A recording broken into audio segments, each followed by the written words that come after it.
두 가지 죽음에 대해서 은혜로 나눠가자 합니다.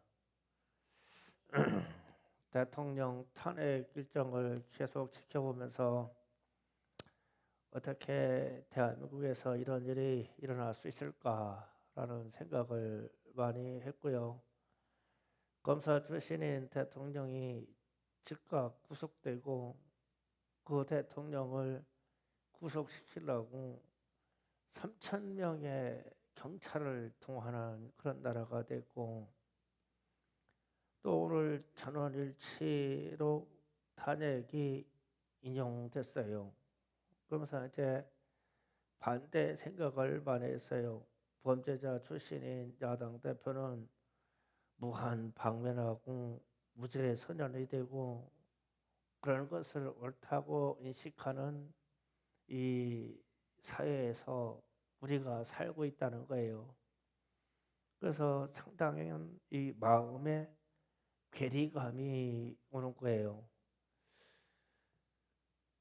어떤 쪽이 옳다고 하는지를 잘 모르는 그런 판단이 오고, 특별히 좀 6.25 전쟁 참전 용사들이나 월남전 창전 용사들이나 70세 이상 되신 원로 되시는 분들이나 탈북자들에게 이들의 아픔을 어떻게 달랠 수 있을까라는 생각으로 마음이 아팠어요. 지난 한 3일 동안 대한민국 공영방송에서 4월 2일부터 지속적으로 탄핵이 인용된다고 방송하더라고요. 그 MBC나 SBS를 제가 저녁 뉴스를 보면 인용이 된다고 계속 3일 동안 방송하더라고요. 그래서 상당한 많은 의심을 했어요. 그러면서 이 방송국에서는 어떤 채널로 정보를 알기에 계속 이게 이 탄핵이 인용된다고 그렇게 방송을 할까? 어디에서 무슨 정보를 받을까? 그런 생각을 하면서 상당히 방송에 관계된 일을 의식을 많이 했어요. 그런데 그들의 말처럼 탄핵이 인용이 됐어요. 근데 문제는 오늘 4월 4일 대통령 탄핵이 인용이 되고 나서 오후에 문재인 전 대통령이 이 논평을 냈어요. 그런데 무슨 말을 썼냐면 이런 말을 썼어요. 정의 민주 공화정이 승리했습니다라는 말을 썼어요. 그런데 여러분들은 이런 말이 들으면 그냥 살아 대한민국 말인가 보다. 그런데요, 이게 보통 말이 아니에요. 자유민주주의도 아니고 인민민주주의도 아니고 정의 민주라고 썼어요. 그럼 거기까지 좋다 이거예요. 그런데 공화정이라는 말을 썼어요. 이 대통령들이 하는 말은 정치적인 수사가 언어가 정리돼서 쓰게 돼 있어요. 그냥 감정으로 말을 하는 게 아니에요. 공화정이라는 말을 썼거든요. 이 말이 무슨 말이냐면 쿠데타, 혁명으로 우리는 정부를 차지했습니다라는 뜻이 돼요. 공화정이요. 그러면 내란을 익힌 집단은 윤석열 대통령이 아니에요. 공화정이라고 썼단 말이에요. 전직 대통령이. 이거요. 야, 나는 그 브리핑하는 뉴스 그 언어를 보고요. 막 그냥 소름이 끼치고 오금이절이더라고. 대한민국에 있는 현재 있는 모든 체제를 부인한다는 뜻이거든요. 파업이 난다. 그래서 이런 꼴이 나오는 거예요. 그런데 이런 언어를 쓰는 전직 대통령과 정치인들이 있는데 대한민국 국민들은 이 말이 무슨 말인지 몰라. 그냥 흘러들어. 그래서 유럽에서도 혁명이 일어나고 파리 대혁명이 일어나고 혁명이라고 하는 말 뒤에 바로 이어지는 과도 정부에 대해서 공화정의라고 해요. 헌법으로 뒷받침이 되는 나라를 공화국이라고 그러고요. 그러면 공화정이라는 말을 썼으니까 대한민국은 사망한 거예요. 대한민국은 죽었어요. 오늘 죽은 겁니다. 그래서 제가 마음이 아파요. 그런데 문제는 이제 개인적인 얘기를 할게요. 제가 두 가지 죽음에 대해서 얘기를 하는데 오늘 대한민국이 죽었습니다. 그래서 이윤창 장로님하고 제가 올라가지고 우리 태극기봉에 조기를 달았어요. 차기 대통령 선거 끝날 때까지 계속 조기를 달을 거예요. 왜냐하면 전직 대통령이 공화정이라는 말을 썼기 때문에 그래요. 공화국이라는 말을 안 썼어요. 그러면 앞으로 민주당 쪽에서 계속 그렇게 할 거예요. 공화국이라는 국가라는 말을 안 쓸 겁니다. 공화정이라는 말을 쓸 거예요. 그러면 각양별 정치 상황이 다 나옵니다. 지금부터 이제는 똥물까지 다 나와요. 제가 오늘은 이런 얘기를 할 수 있어요. 앞으로 대통령 선거 일정에 들어가면 강단에서 정치 얘기를 할 수가 없어요. 제가 잡혀가기 때문에 안 돼요. 그 전까지는 제가 열심히 이야기할 거예요. 여러분에게 생각이 이게 바뀌어야 되고 정치인들이 쓰는 언어를요 분석을 해야 돼요. 그대로 받아들이는 게 아니에요. 이 일일 날 탄핵에 대한 선고가 있다고 발표가 된 이후에 그날 밤에 제가 잠을 좀 일찍 들었다가 0시에 일어났어요. 0시에 일어나서 또 기도하다가 끌어엎드려 있다가 잠시 또 잠이 들었다가 또 새벽 2시에 일어나서 또 기도하다가 또 잠이 들었다가 새벽 4시에 일어나가지고 또 기도하다가 아예 그냥 성전으로 나와버렸어요. 새벽 4시에. 그래가지고 와서 혼자 찬송을 했는데 그러고 나서 이제 들어가가지고 잠깐 잠이 들었어요. 잠이 들었는데 꿈인지 환상인지 모르는 그런 세계에 들어가서 갑자기 우리 동산에 있는 태극기봉에 태극기가 펄럭펄럭하게 보이는 거예요. 그런데 갑자기 태극기를 이렇게 쳐다보고 이러는데 음성이 들려요. 날씨가 굽겠으니 태극기를 내려라. 그러는 거예요. 깜짝 놀랐어요. 그래서 아니 왜 날씨가 굽겠으니 태극기를 내려라 그러실까? 그래서 막 영의 세계니까 제가 막 달려가지고 태극기봉으로 올라갔어요. 그런데 계양대 밑에 가서 내가 나라는 존재는 지금 뛰어서 거기로 올라갔는데 내가 태극기를 내리고 있더라고요. 진짜로. 환상에서. 이상하네. 왜 태극기를 내리고 있지? 그러면서 그 순간 내가 0시에 2시에 새벽 4시에 무슨 기도를 했어? 나라와 민족과 대통령을 새끼도 했지. 이거 하나님의 예시하는 응답인가 보네.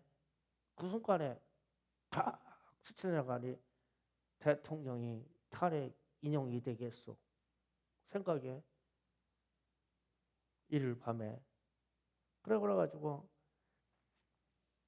오늘 새벽까지 주님 그래도 그렇게 하시면 안 되죠.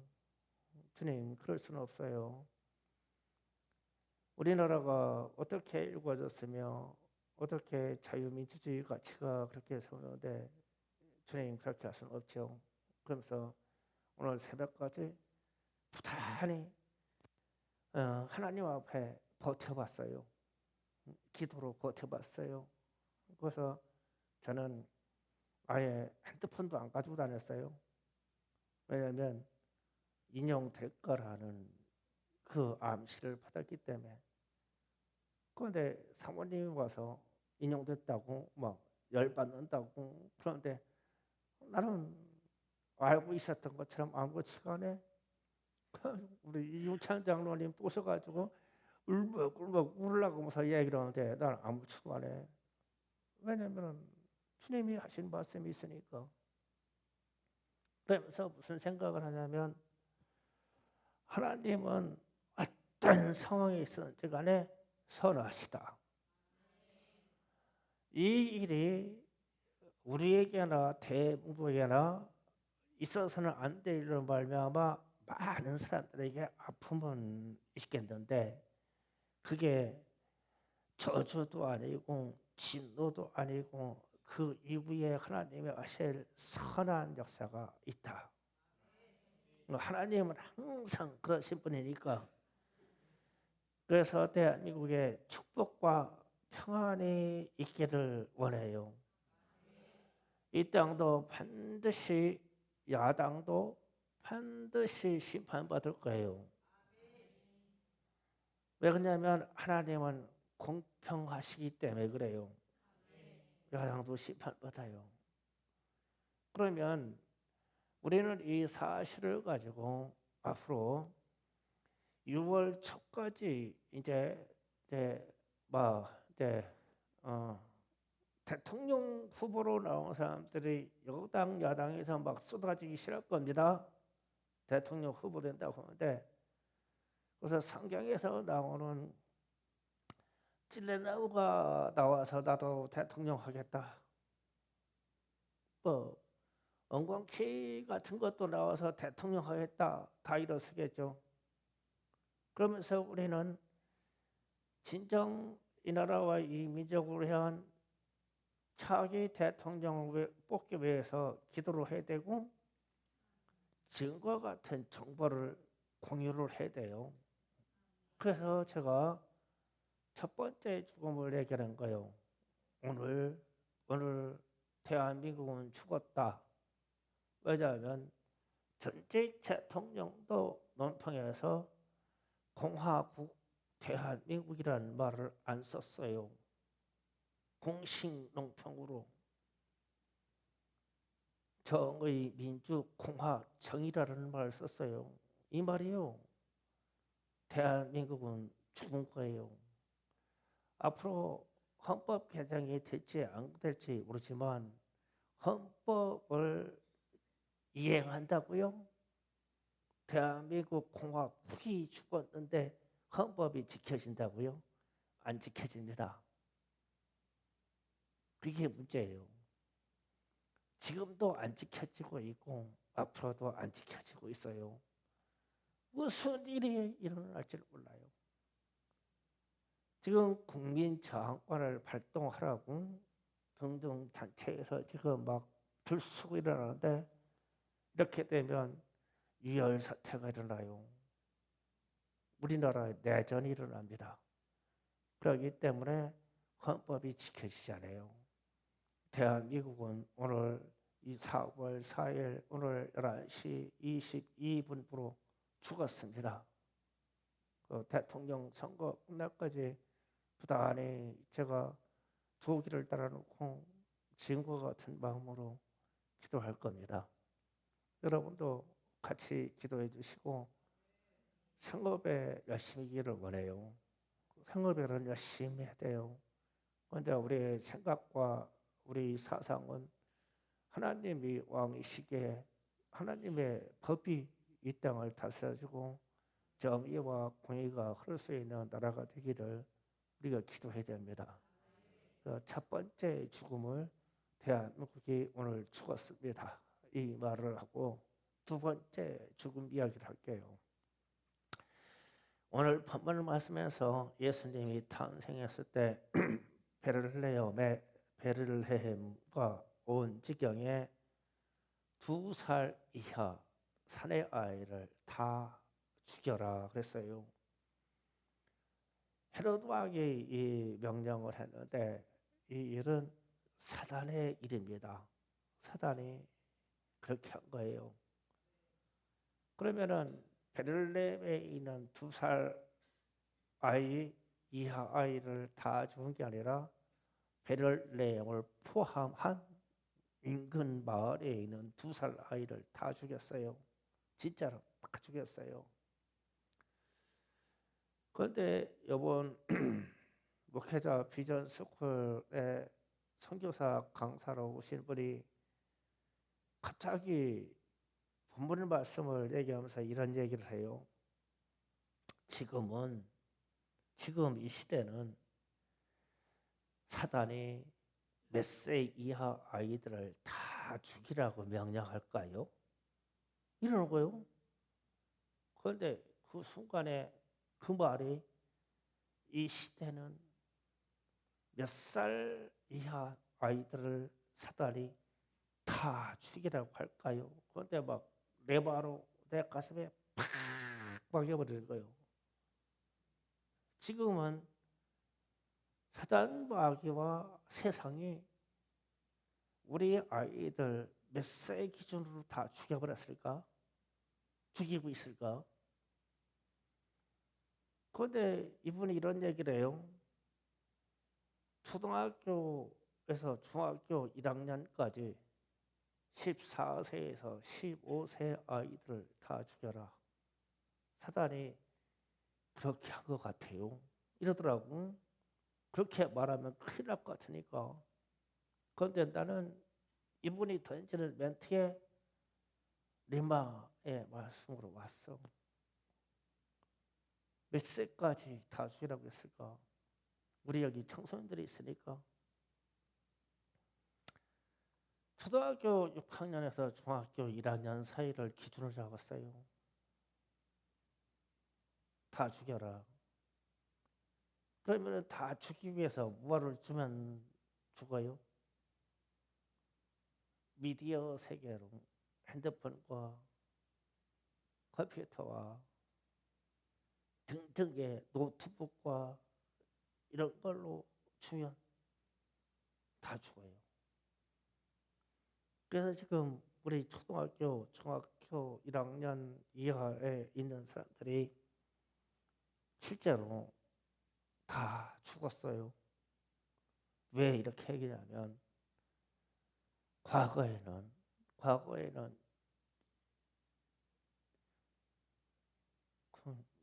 거기 앉아서 손톱하는 애가 누구냐 마스크 쓰고 모자 좀 벗어봐. 누군지도 모르겠네. 마스크도 좀 벗어봐. 모자도 시커멓지, 옷도 시커멓지, 마스크도 시커멓지, 손톱을 파고 있지. 너가 사는 사람이야, 죽은 사람이야? 이제 심각한 얘기하는데 집중해 말씀을. 왜 다 죽었다고 생각하냐면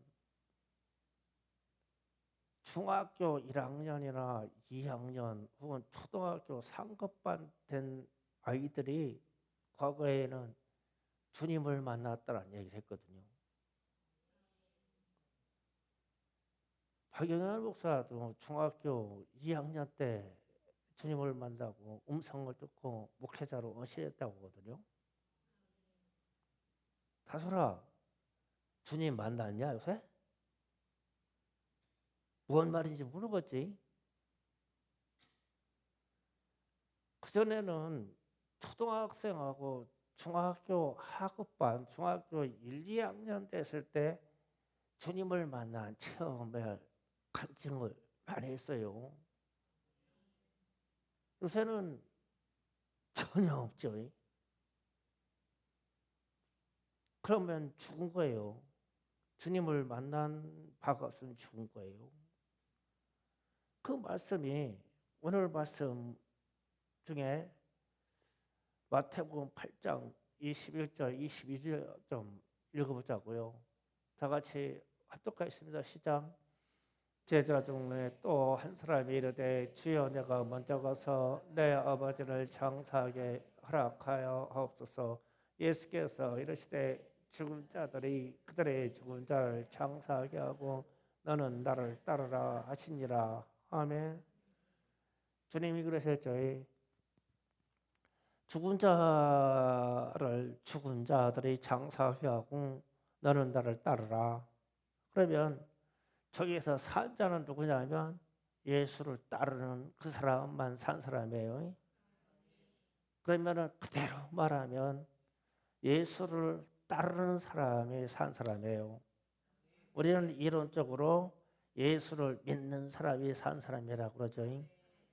그러면 좀 더 깊이 있게 정확하게 말하면 예수를 만난 사람이 산 사람이에요. 예수를 만나지 못했으면 죽었어요. 지연아, 예수 만났냐? 모르겠죠?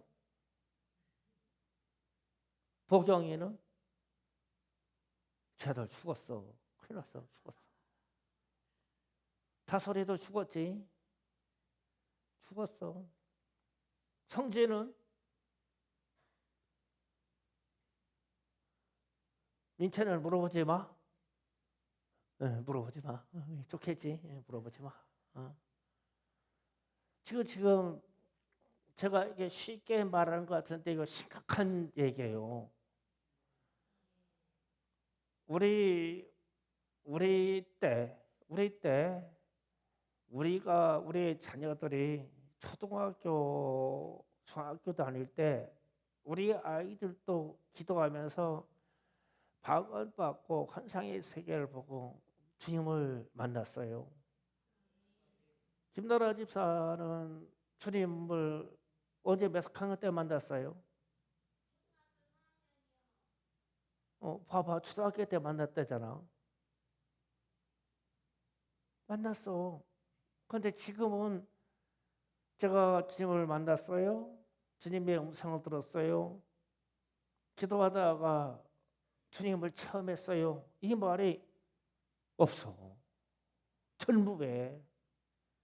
그래서 그 선교사가 사단이 우리 대한민국에 있는 초등학생들 이하를 다 죽이라고 했다면 무엇으로 죽이겠습니까? 이러는 거요.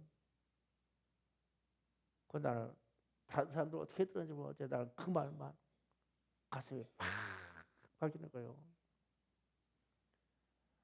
우리가 토요학교가 출발한 게 이런 이유에서 출발했어요.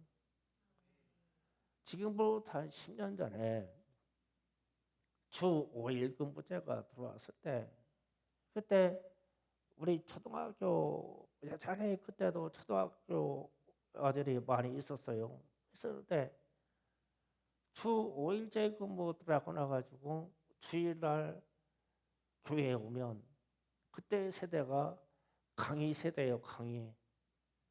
성민이 세대 바로 위에 강의 세대인데 애들이 교회 오면은 눈동자 동공이 다 풀려가지고 희강을 풀려가지고 눈을 이렇게 짙게 두고서 이렇게 떠가지고 빛이 이러고 들어와. 그래서 쟤들이 그냥 그래서 내가 애들을 몇몇을 미행을 해봤어. 하루 종일 토요일 날 뭐 하는가. 그랬더니 야 교회 오면은 큰일 난다고 하는 애들이 아침 일찍 일어나가지고 PC방 다 들어가는 거예요.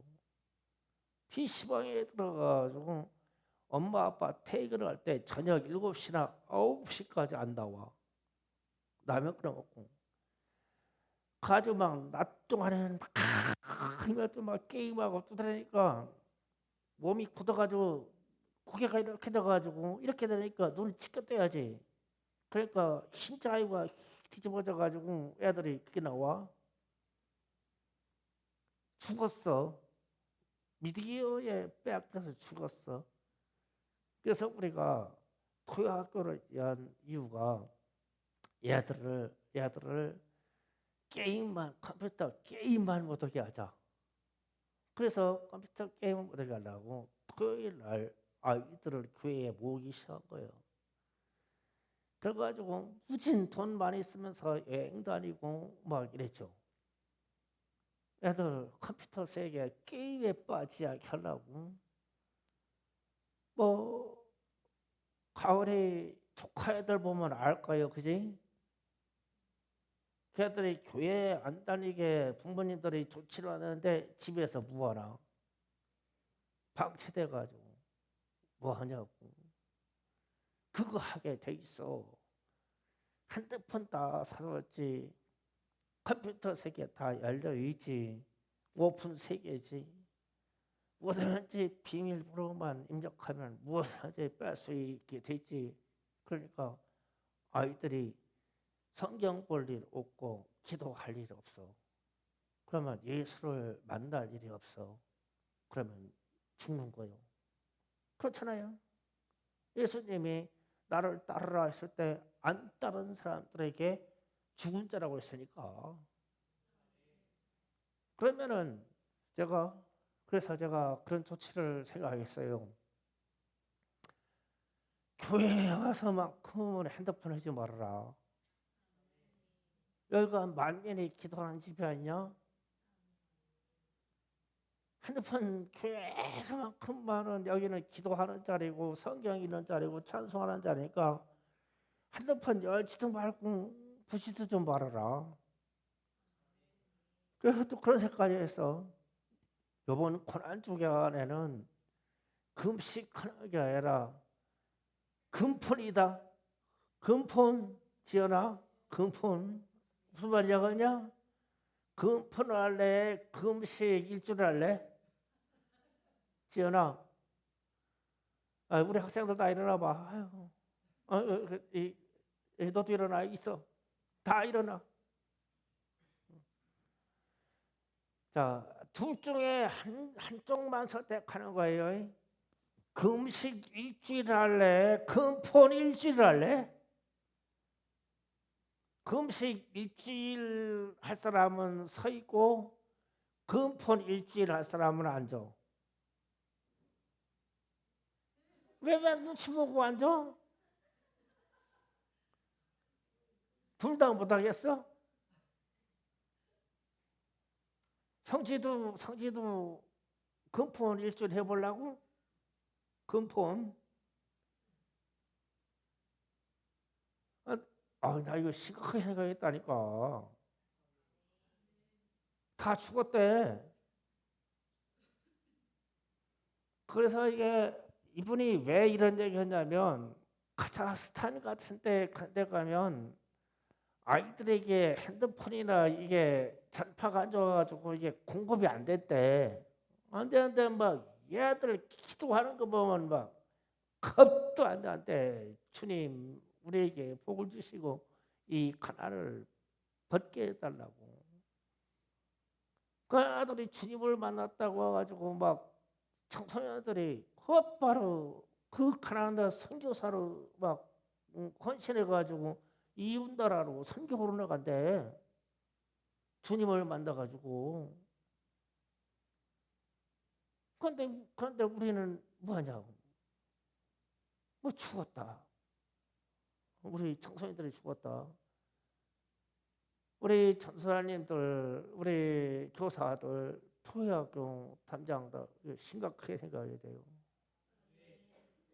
우리 아이들이 다 죽고 있어. 그러면서 선교사님이 다시 말하는데 그렇게 하는 그 멘트를 예수님이 나으신 그날 밤에 그 시간대에 이런 일이 있어서 2살 이하를 다 죽이라고 헤롯 왕이 명령했는데 그 뒤에 배경은 사단입니다. 맞죠? 그래서 2살 아이를 다 죽였어. 대한민국에 있는 청소년들을 사단이 다 죽이라 했는데 이성이 발달해서 자기의 영역에 들어가기 이전에 14세 이하를 다 죽이라고 그랬대. 그래서 얘들한테 어린 나이에 핸드폰을 최고급 핸드폰을 부모님들이 사주면 다 죽는데 기도할 이유가 없으니까 성경 볼 이유가 없으니까 책을 읽을 이유가 없으니까 다 죽는데 심각하죠? 권나진 집사님 심각하죠? 딸 다 죽었죠? 아, 인정할 인정해야 돼요. 내가 억지 부리는 게 아니야 지금. 그래서 제가 오늘 저녁에 저와 여러분이 기도하는데 이 기도까지 두 가지 제목을 드릴 거예요. 오늘 제목처럼 우리는 두 가지의 죽음에 당면했습니다. 첫 번째 당면은 대한민국은 죽었습니다. 죽었는데 다시 살려야 돼요. 이거를요. 다시 살려야 돼요. 죽는 것에 끝나는 게 아니에요. 다시 살리는 기점이 차기 대통령이 선출돼서 국가기관의 일들에 빨리 매진해야 돼요. 지금 참 기가 막혀. 트럼프 대통령이 우리나라의 관세를 25% 이상을 먹였습니다. 그런데 이걸 갖다 협상하러 할 사람이 없어. 대통령이 지금 공석이기 때문에 총리가 가야 되는데 총리가 지금 대통령 대항을 없으니까 못 가고 있어. 관세 25%가 그러니까 우리가 지금 대한민국이 수출해서 얻는 수익금의 4분의 1이 그냥 떨어져 나가는 거예요. 이거 지금 협상을 하러 못 가. 지금 막 유럽이고 지금 난리야. 이거 협상을 하라고. 일본은 22% 맞았는데 그거 막 협상하려고 막 천 관료들에게 그 대책반 세우고 막 미국으로 막 들어가고 지금 난리 났잖아. 그래서 우리는 대한민국이 죽은 거예요 지금. 뭔 일이 큰 대통령이 뭐라고 대통령이 처먹으려고 그런지 모르겠어. 지금 이게 보통이냐고. 아, 열불나서 한 가지 더 얘기해. 세 가지 두 개 더 얘기할게. 현대자동차가 미국의 최대 규모의 자동차 회사를 설립했습니다. 설립했는데 적어도 그냥 1조 원, 2조 원 정도가 아니야. 20조 원 이상 넘는 공장을 세웠어요. 세웠는데 이 자동차 공장이 무슨 공장이냐면 AI가 탑재되어 있는 최첨단 자동차예요. 이 최첨단 자동차를 미국에서 생산한다고 미국에다가 공장을 세워요. 그게 우리나라가 세워야 노동자들이 먹고 살죠. 그런데 미국에다 세워요. 그러면 우리나라에는 자동차, 현대자동차는 어느 자동차인지 우리나라 자동차 회사에 우리나라에다가 투자한 지가 얼마 되냐? 20년이 넘었어요. 20년이 넘었는데 그동안 시설 투자가 안 됐어요. 된 거 하나가 있는데 전기 자동차 약간 된 것밖에 없어요. 그런데 우리는 각종 노조가 일어나가지고 돈만 더 달라고 해가지고 노조에서 이 자금을 빼가버리니까 이 경영진이 정내미가 떨어져가지고 미국으로 가가지고 최첨단 AI가 탑재돼가지고 자동 시스템으로 운행하는 이 차를 미국에서 만들어. 우리는 어떤 차를 대하면 기껏해야 이 자율자동차하고 하이브리드 차밖에 우리는 못 써. 못 만들어. 이제 그거는 옛날 구시차야. 이제 기가 막히지. 손정이라고 하는 제1동포가 그 사람이 애국자예요. 사실 우리나라에 대해서 상당한 관심이 많은 제1동포입니다. 이 사람이 무슨 이 사업의 능력이 뭐냐면 전자제품을 만드는 사업의 능력이 있어요. 그런데 어마어마한 자본인데 이 사람이 미국에다가 공장을 세우는데 200조 원을 투자를 하면서 로봇을 만들어요. 그런데 이 로봇을 만드는 일이 어디로 가냐면 우리나라로 와야 돼요. 이 사람이 제1동포이면서 그 사람이 가지고 있는 일본의 자본이 어마어마해. 롯데의 신격호보다도 더 커, 자본이. 그런데 이걸 쌓아들고 미국으로 가서 이 공장을 세워요. 그런데 그분 모셔오려고 뛰어드는데 이러고 있어. 그러면은 우리 같은 백성은 뭐를 먹고 사냐고. 뭐를 먹고 사고 무슨 정부를 믿고 사냐고. 그래서 대한민국이 죽었다고 얘기하는 거예요. 제가 이 목사가 대한민국은 죽었어요. 여러분 정신 바짝 차려야 돼요. 대한민국을 살리려고 하면은 우리 주님의 말씀에 부활의 능력이 들어야 되는데 어떤 부활의 생명의 능력이 들어올지 그건 하나님만 아셔요.